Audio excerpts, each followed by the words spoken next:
RCF. Bonjour à toutes, bonjour à tous, très bon réveil, bienvenue dans votre journal d'information locale en Champagne en ce 21 janvier. Au sommaire, à l'abbaye d'Andessy, l'œuvre d'Orient met fin à son projet de centre culturel et spirituel. Le diocèse de Châlons cherche désormais un nouveau partenaire pour l'avenir du site. L'archiconfrérie des vignerons de Champagne a défilé dans les rues de Reims ce samedi. Une première depuis 10 ans, retour sur ce temps fort. Mais tout d'abord un point sur la météo. Près de chez vous pour aujourd'hui en Champagne selon Météo France. Un temps calme mais nuageux, surtout ce matin. Quelques éclaircies sont attendues cet après-midi, notamment dans le sud de la Champagne, avec des températures fraîches le matin, même si elles remontent de quelques degrés. Elles sont comprises entre 3 et 5 degrés. 3 degrés du côté de Sainte-Menehould, Vitry-le-François-Saint-Dizier, 4 degrés à Arcis-sur-Aube, Épernay et Suippes et 5 degrés du côté de Cézanne. 10 degrés prévus pour les maximales.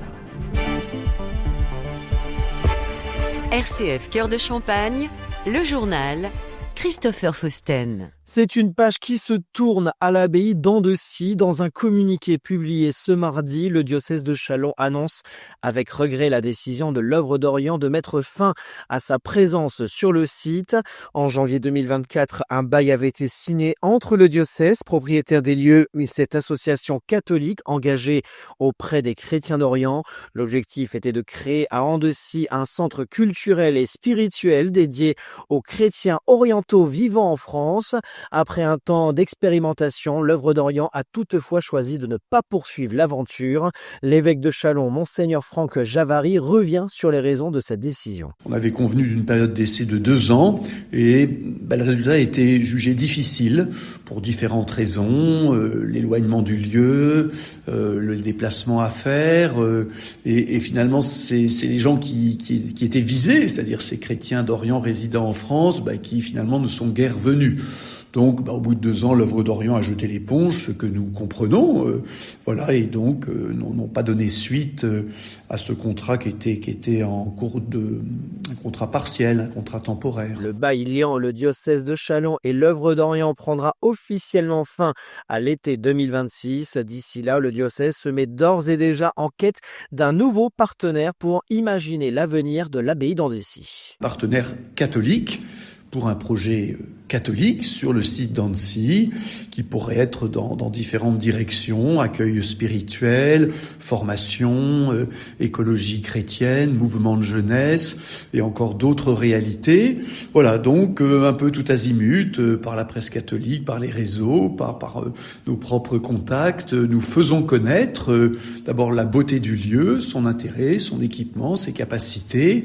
Et puis voilà, nous espérons, on se donne 1 an pour trouver une institution catholique avec un beau projet avec qui nous pourrons donc avoir un partenariat.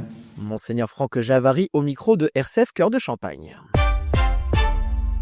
10 ans après, ils étaient de retour à Reims. Les vignerons de l'Aisne, de l'Aube et de la Marne, réunis sous la bannière de l'archiconfrérie, ont défilé dans les rues de la Cité des Sacres samedi dernier, qui correspond, comme il est de coutume, au samedi qui précède la Saint-Vincent, saint patron des vignerons, que l'on fêtera ce 22 janvier.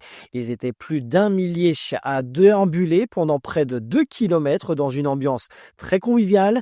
Jean-René Brice, président de la confrérie Saint-Vincent de Bouzy. Moi, j'ai ressenti vraiment même la joie et même la fierté des Rémois de voir quand même des traditions. Alors, vous voyez, c'est amusant, il faut que ces traditions, quelque part, viennent un peu de la campagne. On raconte souvent, et c'est vrai, que nos villages ont très peu connu l'exode rural. Donc, c'est toujours un peu les mêmes familles qui sont là, les mêmes exploitations qui se transmettent. Et du coup, des traditions qui se sont transmises jusqu'à aujourd'hui, ce qui est assez remarquable dans le monde actuel. Et je trouve qu'on a ressenti ça de la part des Rémois, un regard à la fois de fierté et puis d'amitié. On se sentait vraiment porté jusqu'à la cathédrale. Deuxième temps fort de l'après-midi, la célébration religieuse à la cathédrale où plus de 400 personnes avaient déjà pris place avant l'arrivée du cortège. C'est donc dans une cathédrale comble que Monseigneur Éric de Moulin-Beaufort, archevêque du diocèse de Reims et des Ardennes, a présidé la cérémonie. Jean-René Brice. Donc déjà, il y a eu un moment vraiment convivial où on a été accueillis devant la cathédrale par l'archevêque. Et puis ensuite, de rentrer dans la cathédrale, vraiment, on connaît tous la cathédrale, évidemment, c'est notre grande église, hein, mais de rentrer avec tout ce monde, toutes ces couleurs, toutes ces bannières dans la cathédrale, c'est vraiment un grand moment d'émotion. L'accueil avec l'archevêque, la beauté de la liturgie, la beauté des chants. Vous savez, je trouve que le monde actuel a besoin de beauté. Et là, on s'est retrouvés, c'est une fête qui est dénuée d'aspect commercial, hein. On se retrouve simplement ensemble, toute la profession dans l'église. Bon, c'est vraiment un moment de forte émotion. Ensuite, le rendez-vous était donné à la mairie de Reims où l'assemblée a été accueillie par l'édile Arnaud Robinet. Le comité de Champagne a pris la parole pour évoquer les chiffres d'expédition de champagne en 2025, mais aussi faire un bilan des dernières vendanges. La cérémonie civile est aussi le moment où la bannière de l'archiconfrérie des vignerons de la Champagne change de main. La confrérie Saint-Vincent de Gouzy, présidée par Jean-René Brice, a passé la main à la confrérie Saint-Vincent d'Ailly, qu'il a reçu pour la première fois de son histoire. Jean-René Brice raconte. Il y a cette passation de la bannière, et donc c'est important, c'est ce qu'on dit, il faut que la bannière soit transmise. On se la transmet vraiment à la fin de la cérémonie civile pour que la fête continue l'année prochaine et que ça soit porté avec l'archiconfrérie par une autre commune viticole. Des propos recueillis par Alexis Claudretz pour RCF. Le public rémois a particulièrement apprécié le spectacle et avait réservé un accueil chaleureux à l'archiconfrérie des vignerons de Champagne. La campagne 2026 de vaccination contre le papillomavirus débute dans les collèges, gratuite pour les élèves de 5e jusqu'en juin. Avec autorisation parentale, elle vise à prévenir une infection sexuellement transmissible très répandue et à réduire, lorsqu'elle est réalisée tôt, les risques de cancer à long terme.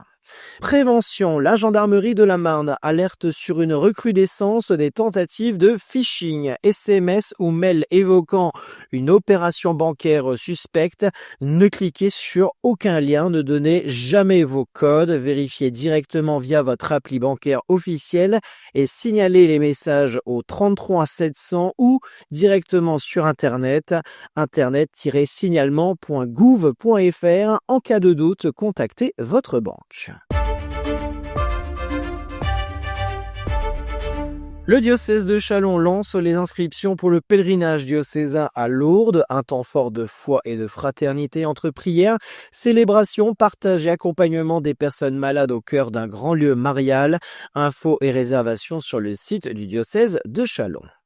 Dernières heures pour s'inscrire à 24 heures pour Dieu, un temps fort pour les confirmants et catéchumènes collégiens et lycéens qui seront baptisés en 2026. Rendez-vous du 7 au 8 février au sanctuaire de Notre-Dame de l'Épine.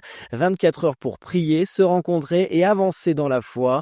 Inscription ouverte jusqu'au 1er février sur le site du diocèse chalon.catholique.fr.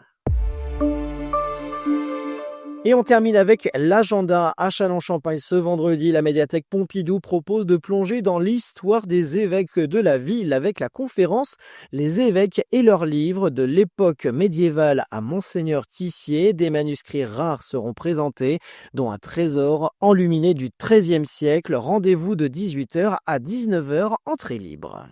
Et du côté de Saint-Dizier, en Haute-Marne, la galette des rois géante arrive ce samedi à 15h30 sur la place Aristide Briand. 1000 parts offertes par la ville et les élus, galettes locales et boissons offertes par l'Union des commerçants Bragard. En cas de pluie, rendez-vous aux Halles.